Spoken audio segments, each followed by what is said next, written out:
Hello, hello, hello, everybody. So, normally we do job postings Monday, Tuesday, Wednesdays, and Thursdays, but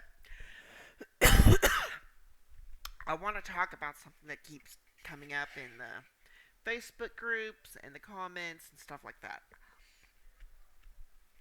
I've got a peach slushy from Sonic.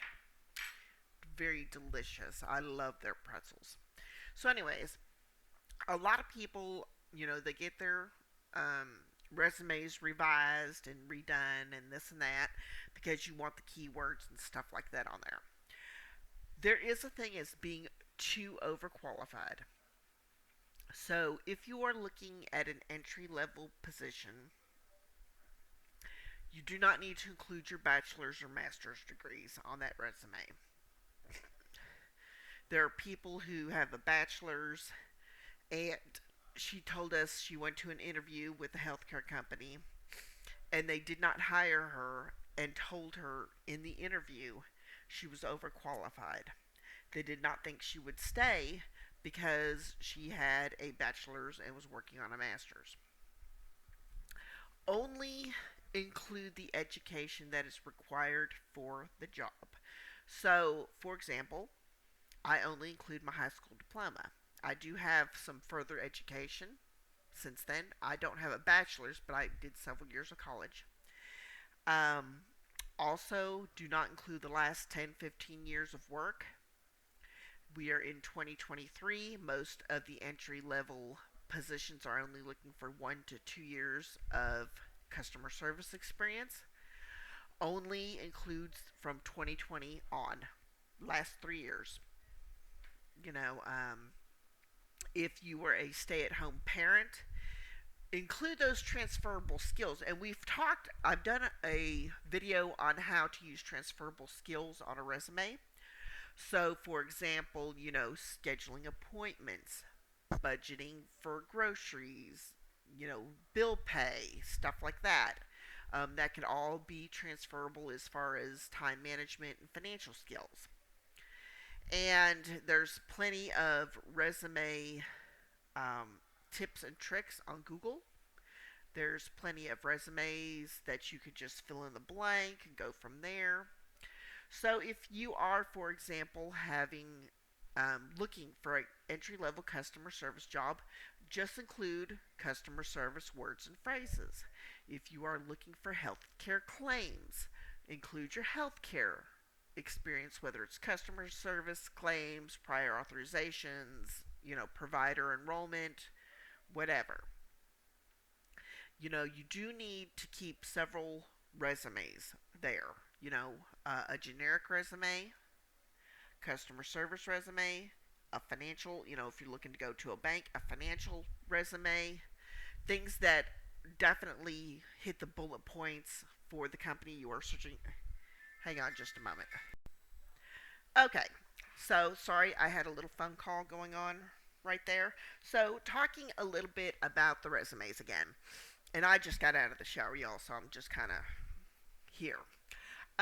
We do want to have a basic resume, and this is the resume that you would use if a customer service or healthcare or financial resume did not fit. So, for example, if you tried to work with Dish or DirecTV or AT&T, a phone company, you would use your generic resume. Your customer service resume could also be used in those positions, and that highlights inbound calls, outbound calls, sales, upsells, telemarketing, fundraising, um, any client customer contact. So you would use those words right there. If you worked in retention, you would talk about de escalating angry customers and building relationships. All very good. So let's talk a little bit about the interviews. So, for myself, and this is only the way I count for my own resumes, for every 10 applications that you fill out for jobs that you are truly interested in not just, oh, I'm going to apply because it's there, but jobs that reflect your skills, you should be getting 1 to 2 interviews. If you are not, kind of look at the different keywords on the company's website, on their workday, or whatever else they've got going on, and take it from there. So once you're in the interview, I use two screens. So on one screen, I have the company's values, what they're about, and stuff like that. They say, why do you want to work for us? I enjoy working with a company that has the same values I do. For example, your company, blah, blah, blah, blah, blah, and this is how this fits in with how I live my life. So, for example, integrity, being ethical, being compassionate, building relationships. It's not transactional. None of your experiences with customers, callers, members, providers, whoever should be transactional. That means, just blah, blah, blah, blah, blah, yeah, blah, blah, blah, blah, blah. You are there to build relationships, and you should focus on that phrase, building relationships.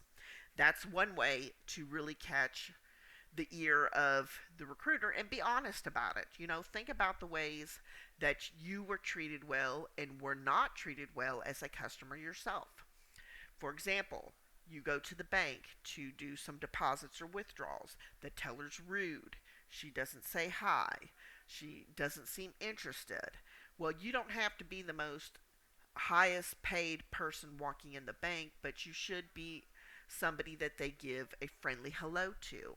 That's important. It builds relationships between you and the bank because you can bank anywhere.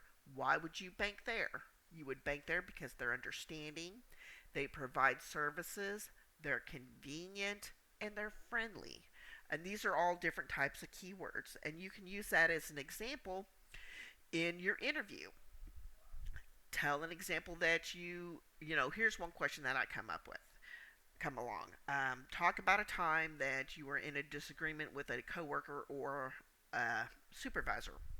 So you might say, I was doing this job and my average handle time was supposed to be so many minutes, but I went over a couple of times. My supervisor pulled me aside. He said, hey, your average handle time's a little high. We listened to a call. Between the two of you, you worked out a way to take control of the call, use different verbiage, or you were able to increase your efficiency from their feedback. You thanked them for the feedback, and then were able to continue on with improved metrics. That's a great response to use. Feel free to use it yourself. And don't forget to thank them for their time in interviewing you. We hear so many stories about people who are ghosted, they're not, being met, the interviewer's late, this and that goes on, but maybe you took time out of your day and got childcare for the interview so it would be quiet. So, thank them for the time, tell them how important being punctual is, and that you are glad that they are there on time because some people are running into recruiters that aren't. So, anyways, I just kind of want to hit a couple of bullet points on the resumes and the interviewing. We will talk about this more later and go from there. Anyways, my name is Becky. Thank you for watching the video. I will see you next time.